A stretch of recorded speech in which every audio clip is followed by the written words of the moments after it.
Moment of immense pride for the entire nation when Prime Minister Modi commissioned INS Vikrant into the Indian Navy. Vikrant, India's first home-built carrier, got the ceremony it truly deserves, with the entire defence top brass in attendance in Kochi today. The 45,000-ton warship has been built at a cost of about 20,000 crore rupees and will be a strong symbol of India's power in the Indian Ocean region. Now, INS Vikrant will carry 30 aircraft on board. For the moment, the Russian MiG-29Ks will begin their landing trials, but the Navy is in the process of acquiring some 26 deck-based aircraft for Vikrant. The competition, as you know, is between the French Rafales, that is the naval version, and the American F-18s. Now, the warship, that is INS Vikrant, will be operational only by the end of 2023. INS Vikrant will carry the new Navy ensign that has been inspired by the royal seal of Chhatrapati Shivaji Maharaj.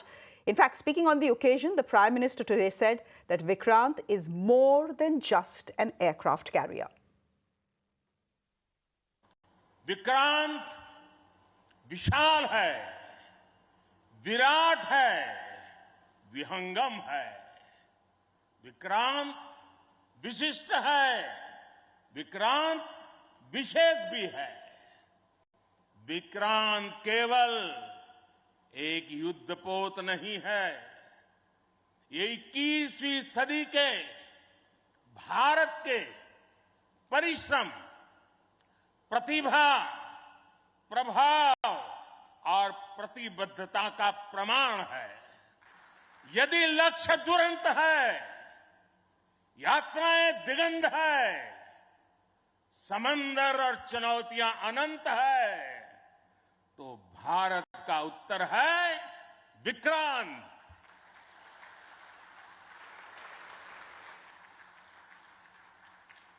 आजादी के अमृत महोत्सव का अतुलनीय अमृत है विक्रांत।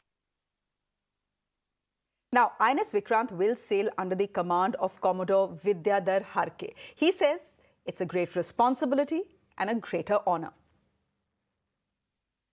विक्रांत के आने से जो हमारा एकमात्र एयरक्राफ्ट कैरियर है, उसके साथ हम मिलके फ्लाइट ऑपरेशंस कर पाएंगे और इससे काफ़ी हद तक हमारा जो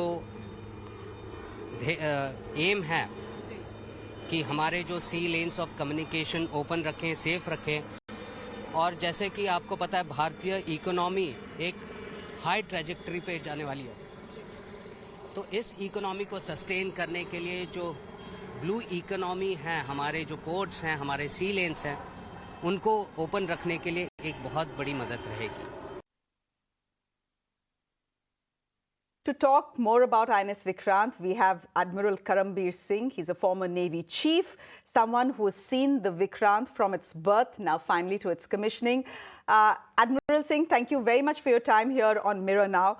Sir, in your 40-year service, you've seen the birth, the completion, and now the commissioning of Vikrant. And you were there in Kochi today. What was that moment like for you personally? Thank you, Shreya, for having me over. You know, my generation of officers in the Navy, we grew up, in a Navy which was centered around aircraft carriers. We started, when I joined my service, we had the Vikrant, and I have operated on the Vikrant first when she was a catapult launched carrier.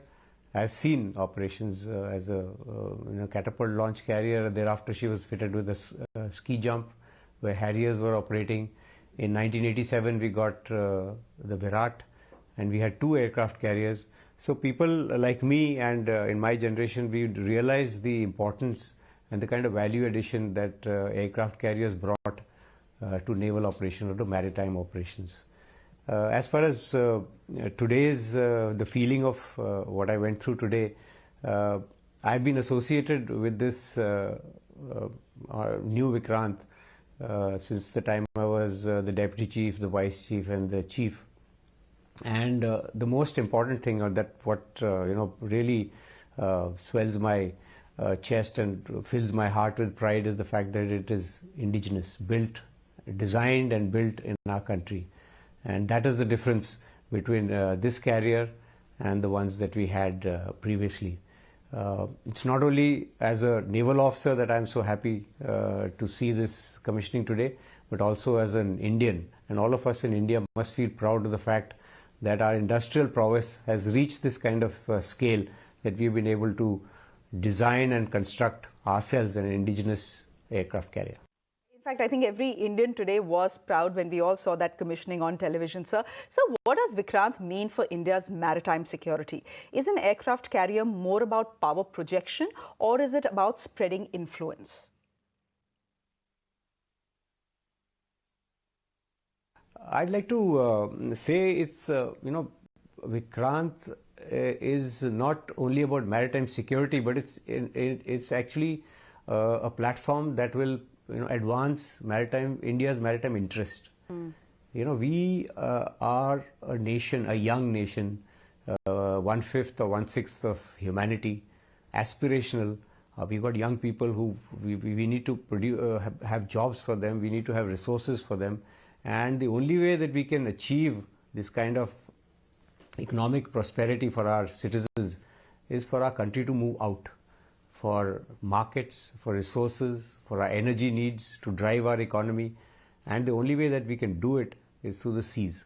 So when we look at an aircraft carrier, I mean, I know it would appear to be a little far stretch, but the fact is that if you have interest, which will be global, because you've got to have the prosperity that comes from the number of people that we have and the kind of jobs that we'll do, then we'll have interest in various far locations in the world, and we cannot have a navy that is tethered to the land.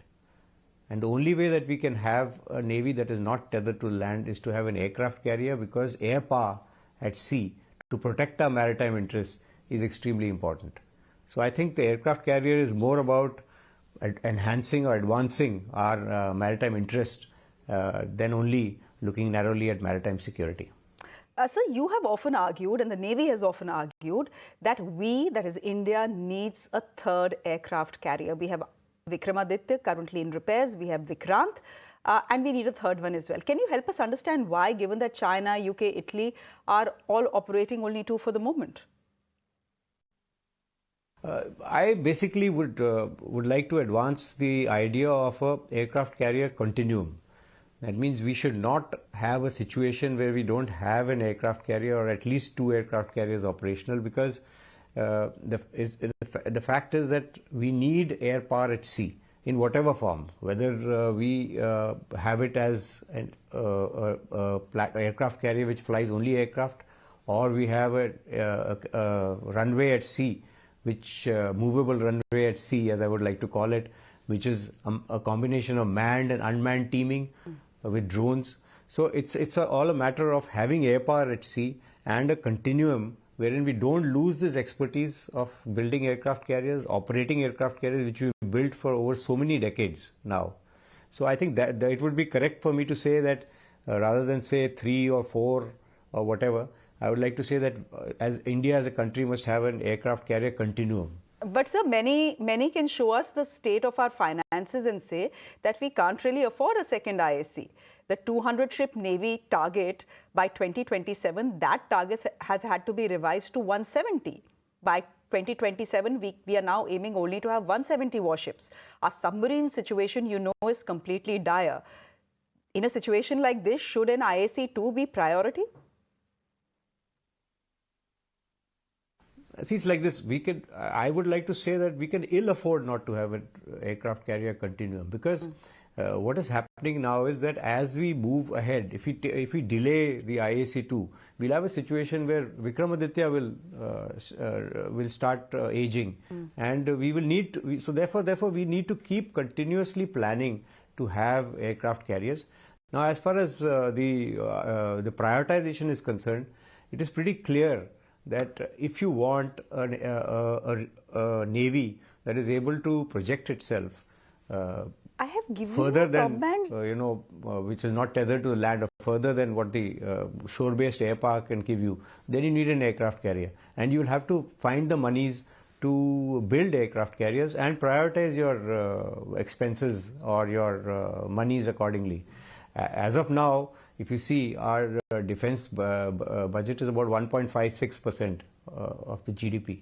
So I think there is scope for putting in a little more money to get a more powerful navy centered around the aircraft carrier, and of course with ships and submarines as a kind of a very capable navy that will meet the requirements of the future country.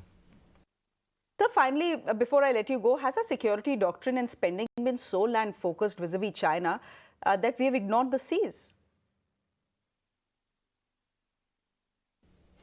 Shreya, I think, young India after independence was confronted with a lot of problems from the land, and therefore a lot of focus has been on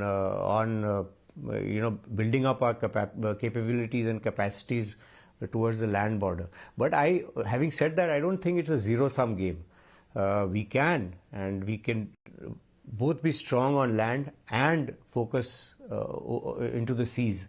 It's just a matter of understanding that the fact that a strong sea power is closely linked to the prosperity of our country. And if one understands that, one will focus a lot on making sure that our Navy and the entire sea power, which is the maritime power of the country, in enhancing the maritime power. And I think whatever my interactions with the governments has been, that there is an understanding of this, and a lot of focus has been given to sort of enhancing the maritime power of this country. Admiral Karambir Singh, thank you very much, and thank you very much for making your TV debut here on Mirror Now. Thank you very much indeed.